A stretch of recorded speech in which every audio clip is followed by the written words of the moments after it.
Okay, everybody, welcome back. Good evening. We are now pushing into the evening hours, and we've got one more college football prospect video to do. Again, I know these videos are not among the most viewer-friendly videos that I do. I know that they are not the ones that appeal to the widest range, but I still like to do them every week because they're fun and because I feel like I'm learning things that I need in order to do off-season content. So we did quarterbacks, running backs. We did wide receivers, offensive line. Final video of the day, we're looking at defense.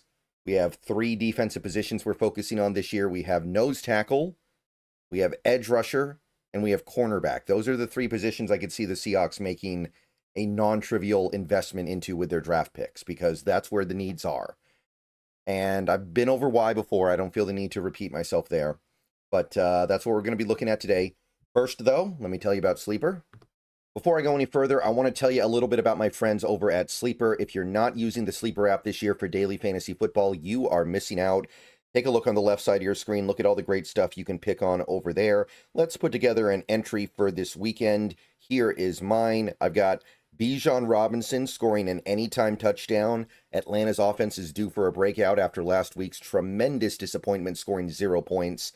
I got Micah Parsons getting at least half a sack against the Cowboys. How is he not going to get a sack in that game? It's a revenge game for him. I got Rome Odunze with at least 59 receiving yards. He's feeling it right now. He's going up against the Raiders. Think he's going to do well.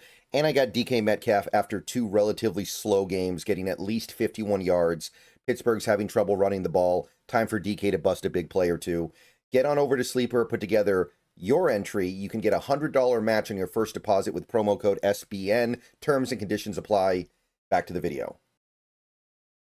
All right, welcome back. So, nose tackle, this is just going to be a position where we are going to really struggle as this year moves on because there aren't that many nose tackles out there, period. And of the ones that are there, they're not always going to play. They're not always going to play well. Like Dante Corleone is injured again, right? The Alabama guy, Tim, what's his name? Tim Keenan the third, I think.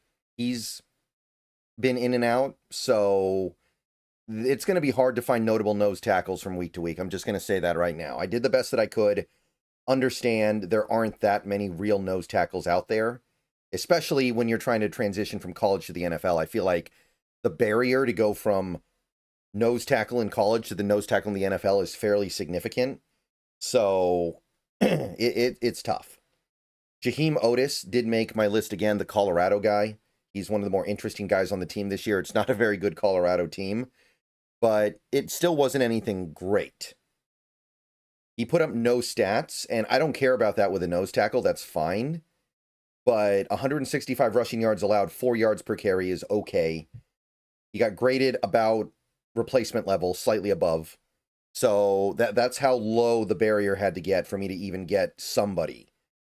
Honestly, you could argue that Otis made the list mostly because he played the whole game. And Keanu Tanuvasa, the BYU guy, I talk about him, it feels like every week. I like him. 3 tackles, BYU allowed less than 3.5 yards per carry, 119 totally rushing yards. 64.4 run defense grade, so above average, and about a replacement level PFF grade. So it's very weak here. I have no problem admitting that. It's a very weak group this week. I actually like this nose tackle class in general, but this week was rough. Edge rushers, though, pretty strong class, pretty strong week. Ruben Bain, 7 tackles for Miami against, I think it was Florida, right? Yeah, it was Florida. 1 for loss, which was the half a sack he got, which it doesn't sound that great, but 7 pressures. So he's living in the backfield. 93.2, and this guy has been like a 90 or more on PFF every single week. This guy is cooking PFF. So if you want to know who PFF likes, they're giving Ruben Bain 90 plus every single week. So he's doing something very right. Keldrick Falk, the Auburn guy, who I think is a little bit more of a tweener. He's much bigger than a typical edge rusher, but he could be a big edge for sure. 2 tackles, 1 for loss, 1 sack, 1 pass batted down, which, okay, that's fine. 7 pressures, though. 7 pressures. Absolutely dominant in creating disruption.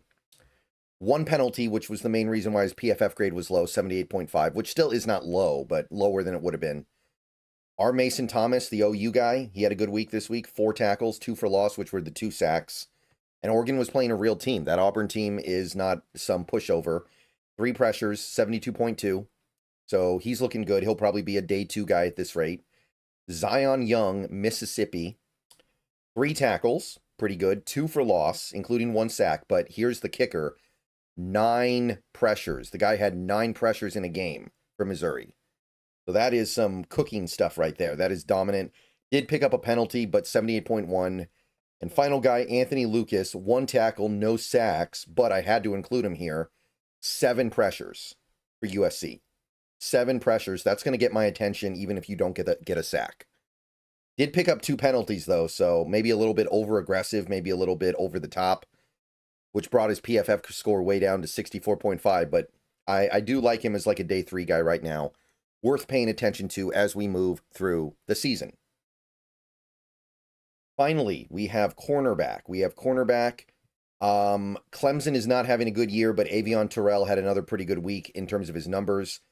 6 tackles, 4 passes batted down in 1 game. That's always going to get my attention. Now, he was getting thrown at a lot, but he held up. 12 targets, 4 passes broken up, only 40 yards allowed. So, very efficient. We're talking about, what, not even 4 yards per target. We're not anything that I'm concerned about him giving up. 71 PFF grade.